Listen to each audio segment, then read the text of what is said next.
Suscríbete, dale ahí y comparte todo nuestro contenido.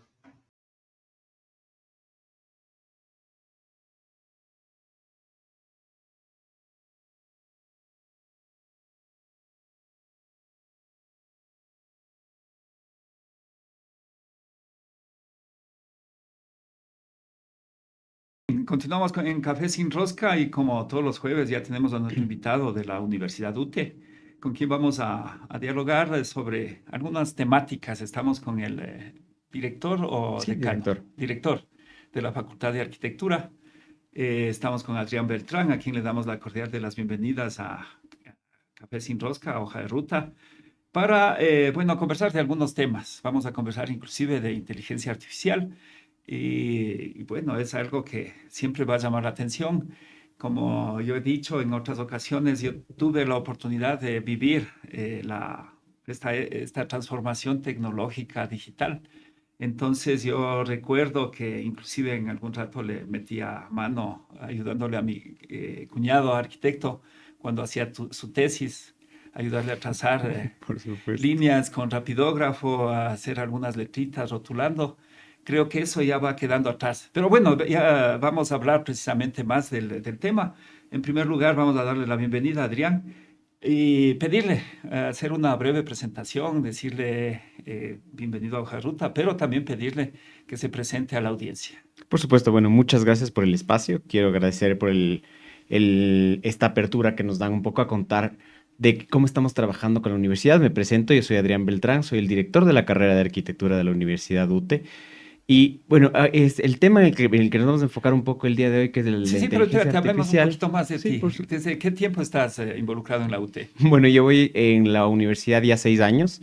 Yo estudié mi pregrado en la Católica aquí en Quito, estudié en posgrado de mi maestría, la hice en Australia, Ya. en la Universidad de Melbourne, y actualmente estoy estudiando un doctorado en la Universidad de Palermo. ¿Cuándo estuviste por Australia? ¿Hace qué tiempo? En Australia yo empecé en el 2015, estuve 2 años, donde estudié ¿Y mi cómo está el maestría. desarrollo, digamos, en términos de la construcción en Australia? ¿Estaban a qué niveles? Por ahí hay una obra icónica que siempre se la ve en las postales, ¿no? Sí, es la obra de Sydney, donde siempre Ajá. vemos la ópera, pero en realidad lo más interesante de Australia en relación a la parte del desarrollo arquitectónico está en el desarrollo urbano, en cómo entendemos la ciudad, cómo dialogamos, cómo generamos ese espacio de diálogo entre el vehículo, el peatón, el transporte alternativo, el tranvía, la bicicleta, y esa seguridad que le da a las personas que transitan, ya sean habitantes o sean turistas, este espacio para sentirte libre y sentirte seguro en el espacio público. Y eso es una de las cosas más interesantes de Australia. ¿Y qué deberíamos hacer acá en el Ecuador y en Latinoamérica? Bueno, particularmente en el Ecuador, para precisamente cambiar esos conceptos, esas ideas de lo que es el espacio público.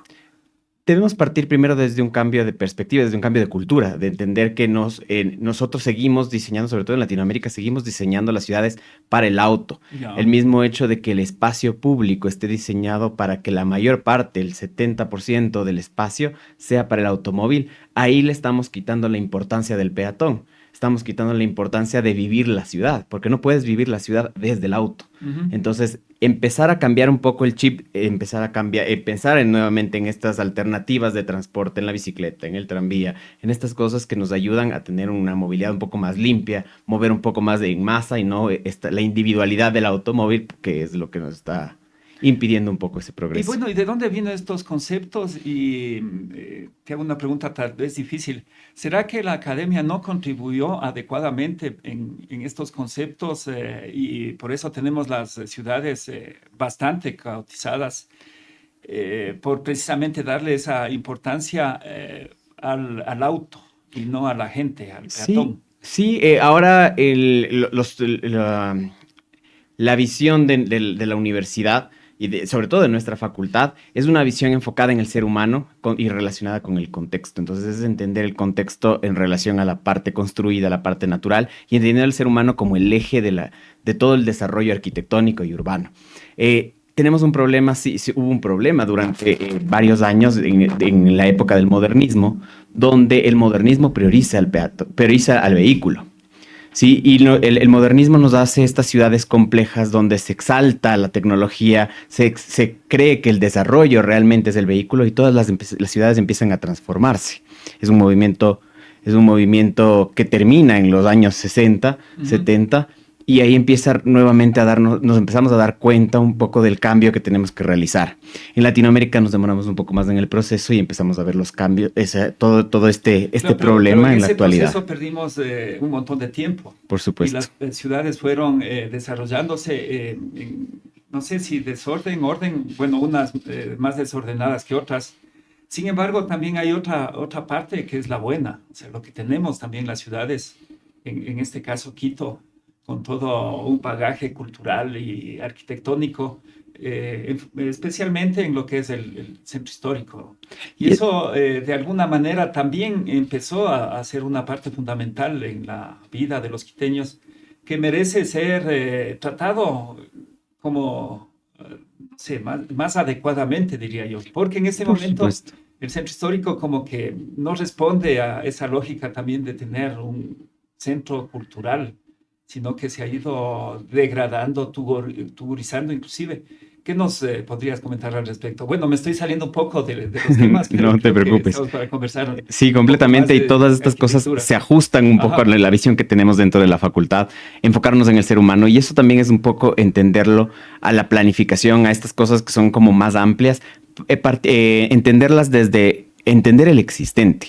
O sea, entender que ya hay un intangible cultural, ya hay un intangible social que es muy rico dentro de nuestra cultura, y eso es lo que tenemos que seguir resaltando. Entonces, cuando hablamos de la visión de la facultad, de entender y enfocarnos en el ser humano como el eje del diseño, como el eje del desarrollo, es entender esa relación, entender esa parte intangible también de la ciudad, que es la cultura, que es la sociedad, quiénes son las personas, los actores que lo conforman, y eso es entender el existente, entender la historia también, esos elementos intangibles de la ciudad.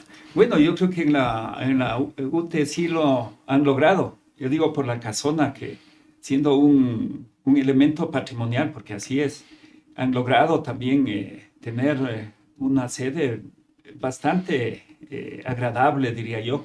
Unos espacios bien logrados, unas restauraciones súper bien hechas, de tal manera que entrar en esa casona realmente sí deja una buena sensación, digamos, en términos de la estética arquitectónica que posee.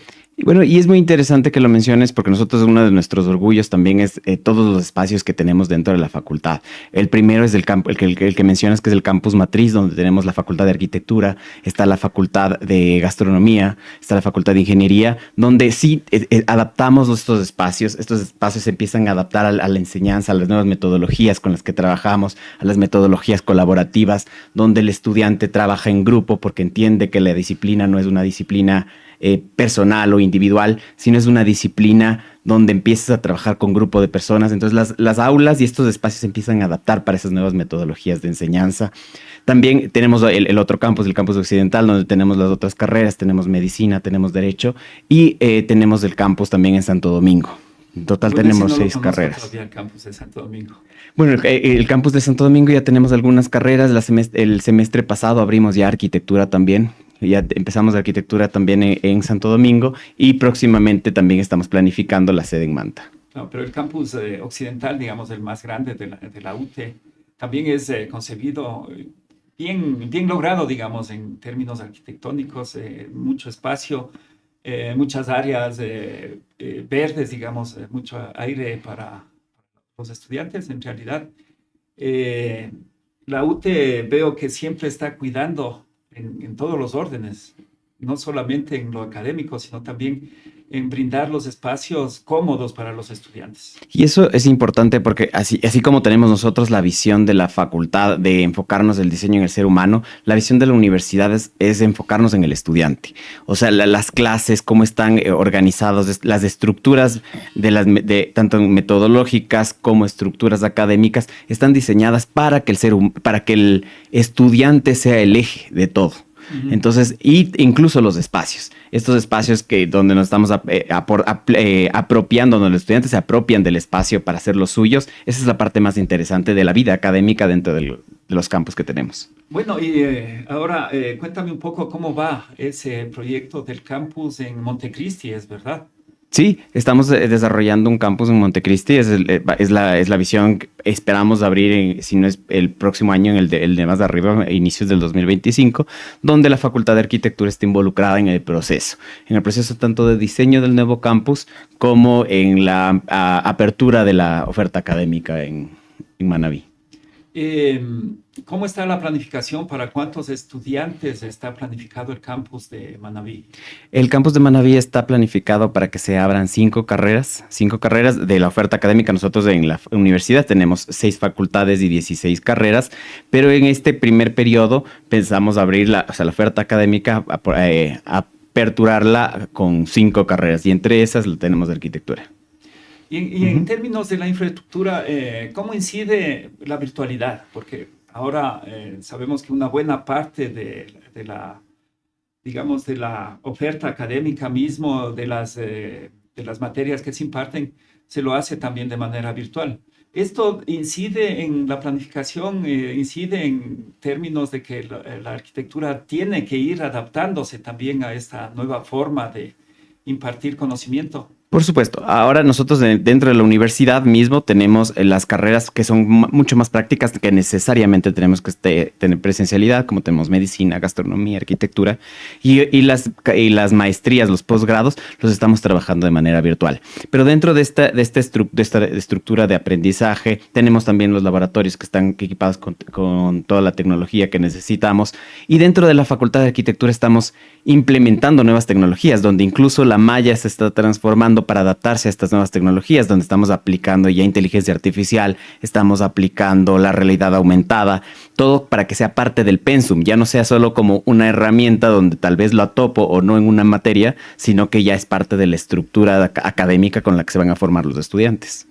Y dentro de las carreras, ¿todavía se imparte dibujo técnico? ¿Todavía se usa el rapidógrafo? Ya quedó definitivamente. Por supuesto que seguimos usándolo porque es parte del proceso del desarrollo espacial, de cómo entiendo el espacio, cómo lo dibujo. Una vez que suelto la mano, que todavía lo trabajo, entiendo el valor de la línea, puedo hacer el salto al digital. Cuando me limito a las herramientas digitales, no le dejo a mi cabeza desarrollarse en otros aspectos que son primordiales dentro del aprendizaje arquitectónico. El desarrollo espacial, entender las profundidades y esas cosas las entiendes más cuando las haces a mano, cuando todo sale del humano. Y eso no quiere decir nos negamos a la nueva tecnología, es combinamos las cosas.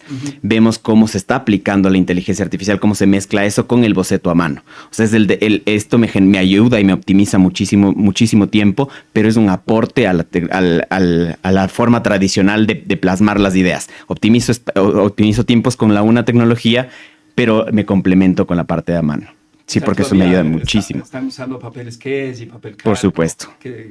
Y las regletas, bueno, los rapidógrafos. Sí, ya un poco menos en relación a todas esas herramientas, claro, porque ahora ya lo podemos hacer de manera digital. Tan pesada, ¿no? Ya no es la carga de hacer todos los planos y todo el proyecto a mano, pero sí lo vamos soltando, sobre todo en los primeros niveles, que es cuando empiezas a desarrollar esas habilidades, para después, un poco más avanzado en la carrera, desde el salto a la parte digital, donde ya puedas hacer esto mucho más rápido, pero con un conocimiento de todo de la herramienta y de cómo te funciona dentro de tu desarrollo de las habilidades. Claro, y bueno, ahí yo también lo viví un poco de cerca por algunos proyectos que he tenido la oportunidad de participar, de ver cómo se fue transformando el diseño arquitectónico, ¿no? Entonces, ya luego con los programas, bueno, voy a decir uno, el AutoCAD, luego ya empezó prácticamente, yo considero que ese es un inicio de inteligencia artificial, porque la planificación se transformó casi solita a 3D. Entonces ahora todo el diseño se hace y ya se lo ve en 3D y lo recrean, le pueden amoblar y demás. Entonces eso realmente fue un salto espectacular en la planificación, en la construcción arquitectónica de un proyecto. Sí, el desarrollo tecnológico es interesante, se da el salto después de haber hecho toda esta arquitectura donde siempre era a mano, donde el manejo de las reglas, se hace el salto a la parte digital, a entender estas nuevas herramientas como el AutoCAD, el modelado en 3 dimensiones, pero lo que hace el siguiente salto tecnológico, que es este nuevo este nuevo desarrollo cuando se da con la inteligencia artificial, cuando el año pasado se democratiza y se hace abierto para el público, para que todos empecemos a manejar y se empiecen a desarrollar toda esta serie de nuevas aplicaciones para el celular, para la computadora. Es un nuevo salto porque el tiempo que se trabaja es impresionante. Hacemos ejercicios en los que un renderizado para tener una imagen, una calidad de imagen como la que tenemos con inteligencia artificial, para una persona que domina bien los programas de modelado, de edición de fotografía, podría llegar a demorarse hasta unos 2 o 3 días en generar una imagen con esa calidad. Y con la inteligencia artificial ahora lo haces en menos de un minuto, en 45 segundos. Entonces, lo más importante de esto es saber qué palabras voy a utilizar para que esto se genere. Y ahí viene un poco el nuevo desarrollo, donde empiezo a fortalecer en el aprendizaje del estudiante, si ya no es en la parte, en el manejo de las herramientas. Entiendo esta herramienta, optimizo tiempos, donde empiezo a fortalecer. Y aquí empezamos a nosotros a fortalecer, por ejemplo, habilidades como el pensamiento crítico, donde el estudiante desarrolla ese criterio para saber qué palabras, y ya hablando en el lenguaje de inteligencia artificial, qué prompts utilizo para generar las imágenes que quiero. En la actualidad tenemos algunas herramientas con las que estamos trabajando. Dentro de la facultad estamos utilizando Midjourney, que es una herramienta de inteligencia artificial, un bot de inteligencia artificial que transforma el texto en imagen, o sea, el lenguaje natural, lo que escribimos, en algo que podemos visualizar. Entonces, ese es el salto principal, del dibujo a mano a la representación digital, que todavía tengo control de la herramienta, y la inteligencia artificial ya es casi una co-creación. Es parte de lo que yo hago con la información que genera la inteligencia artificial. Entonces, ya no tengo el control absoluto de lo que voy a generar, sino también tengo un aporte de algo más, de esta inteligencia artificial, de la tecnología. Claro, y ya te evitas esas bases de datos de los elementos, ¿no? De poner una mesita, un sillón. Sí, se explica. Explicamos. A la casa, pero en base a algo ya predeterminado. Sí, y además es muy interesante porque la inteligencia artificial, como se lo trabaja, si se lo entiende como un elemento de búsqueda, en realidad, si conocemos los conceptos, si conocemos un poco la teoría detrás y se ingresa eso dentro como palabras dentro del programa, la inteligencia artificial ya nos genera la imagen, haciendo una referencia con un campo de datos impresionante. O sea, esta data que es gigantesca, que tiene el Internet, abarca un montón de información. Baja de la nube, decimos, ¿no? Baja de la nube, pero además de que yo pongo solo un pequeño criterio, me desarrolla mucho más de lo que hago. Y por eso es que se llama inteligencia artificial y no es únicamente un avance de tecnología, sino es una forma diferente de percibir la tecnología y de esta idea de co-creación. Ya no estoy creando solo, estoy dándole un input, pero esta inteligencia artificial me ayuda a desarrollar esa idea. Sí, es más o menos, yo le pongo como ejemplo, como cuando buscas un sinónimo. Entonces en las palabras sale un menú de palabras, pero con inteligencia artificial de pronto ya te busca y te dice, esta es la que mejor se adapta al texto que tú estás creando. Y eso funciona bastante bien el ChatGPT. El ChatGPT lo que hace es darle un criterio de, no sé, puedes decirle, escríbeme algo relacionado con una oración de 4 palabras y le dices, escribe en 200 palabras, desarrolla esa idea y te desarrolla la idea con esas 4 palabras. Y tal vez no es precisamente lo que quieres, pero te da una muy buena estructura de dónde está. E incluso puedes pedirle que de dónde sacaste esta información, te dan las fuentes para que no tengas que buscar dónde podrías sacar la información, sino que te dicen, busca aquí. Entonces también nos optimiza el tiempo de búsqueda. Ya no tenemos que buscar y leer 10 libros para que me sirva uno, para que sino que la tesis no caigan en pericias. Sí, por supuesto. Entonces, de estos 10 libros donde voy a encontrar, tal vez encuentre uno, puedo leer ya 3 específicamente que me vayan a guiar hacia el tema con el que voy a trabajar. Qué interesante y qué importante aplicar la tecnología, aprovechar la tecnología que está a la mano, está disponible, para precisamente poder generar propuestas innovadoras. Y en términos de la arquitectura, bueno, siempre los arquitectos están pensando qué más le pongo. No es de que a veces lo dificultan un poco, pero claro, ahí también depende del cliente, ¿no? Entonces ahí viene una pregunta. Con todas estas herramientas, el cliente puede estar mucho más satisfecho, se puede lograr desarrollar un concepto arquitectónico de acuerdo a cómo el cliente te está pidiendo, no sé, pues una construcción, una casa, una infraestructura de cualquier género. Sí, y eso es interesante, como mencionaba, la inteligencia artificial lo que nos hace es optimizar tiempos y procesos. Ajá. Entonces, es interesante si es que tú me empiezas a contar un poco cómo quisieras que se vea tu casa, cómo quisieras que sea este espacio. Mis ideas ya no necesito pasar como una semana, 2 semanas, 3 semanas para mostrarte un primer boceto y decirte esto es lo que visualizo, sino con lo que tú me dices, más la teoría que yo puedo aplicar y con el conocimiento, con las ideas que puedo tener, ingreso en la inteligencia artificial y en menos de un minuto puedo tener una idea gráfica de cómo podría llegar a ser el proyecto. Algo importante es entender que estas respuestas gráficas de la inteligencia artificial no son un producto final, son parte de un proceso, es una herramienta de un proceso de diseño donde esta idea me ayuda un montón a desarrollar el proyecto. Eso no quiere decir que tengo el proyecto listo con inteligencia artificial en 2 minutos y que ya no necesito del arquitecto.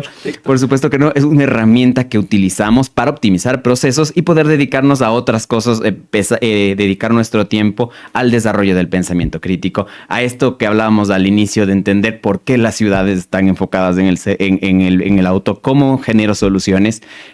Empiezo a generar estas ideas de cambio, de transformación e incluso puedo ver respuestas rápidas visualmente. ¿Qué pasa si genero esta idea utópica de un Quito sin autos? Puedo generar la imagen en inteligencia artificial donde pongo incluso la información del lugar y lo toma es bastante acercado a la realidad. Le decimos el contexto quiteño, nos genera el contexto, vemos la montaña, si ponemos el contexto del centro histórico, nos muestra las iglesias. Entonces, esta relación esta cercanía con la realidad y que nos ayuda a mostrar estas ideas que podrían parecer utópicas, nos da una idea de que sí se puede hacer y en un menor tiempo. Entonces, ese proceso de desarrollo, esa optimización de procesos, de que mi idea tal vez no se quedó en un dibujito, sino que puede visualizarse, nos ayuda a un mayor desarrollo y a una respuesta mucho más rápida. Sí, entonces deberíamos perderle miedo a la inteligencia artificial, porque claro, hay el otro factor, ¿no? Sobre todo en las brechas generacionales dicen, no, es que la inteligencia artificial va a dominar el mundo, es peligroso, y hay llamados de atención inclusive respecto a la inteligencia artificial. ¿Qué opinas al respecto? Bueno, ¿La inteligencia artificial podría dejarle sin trabajo a un arquitecto, por ejemplo? Algo y eso escuchaba el otro día y lo leía, es interesante cómo el ser humano siempre tiene miedo a las cosas nuevas. Veíamos como Sócrates le tenía miedo al texto. Era como, este salto de tecnología es como, ¿quién se opone a lo que estoy diciendo yo? Si lo hablado es lo mejor. Entonces, tenerle miedo al texto, después tenerle miedo a la tecnología. Entonces empezamos a la tecnología, a la computadora. Y ahora le tenemos miedo un poco a la inteligencia artificial. Le tenemos miedo a este desarrollo, a este cambio. Eso en primer lugar. Pero es que el miedo con la tecnología artificial es de que se salga de control. Y eso es interesante porque nosotros tenemos que tomarlo como una herramienta de apoyo. Y también es interesante pensar en que me va a quitar el trabajo. En realidad, no te va a quitar el trabajo la inteligencia artificial, sino alguien que maneje la inteligencia artificial. Es un cambio de herramienta. La inteligencia artificial no me quita el trabajo, me optimiza procesos, me ayuda a que mi trabajo sea más sencillo. Y si hay alguien que domina eso, esa persona me va a quitar el trabajo. Entonces es de entender que todos tenemos que adaptarnos a este cambio tecnológico, entenderlo. Y si no lo sabemos manejar, no pasa nada. Tenemos que entenderlo para saber guiar a las personas que sí lo sepan manejar. Y así funciona siempre. Ese cambio regeneracional, de desarrollo, siempre van a haber las personas que manejen mejor la herramienta y las personas que saben cómo manejan eso y pueden guiar al personal a que eso funcione. Sí, o sea, más bien el llamado es a adaptarnos a los cambios, a aprovechar la tecnología, para eso está.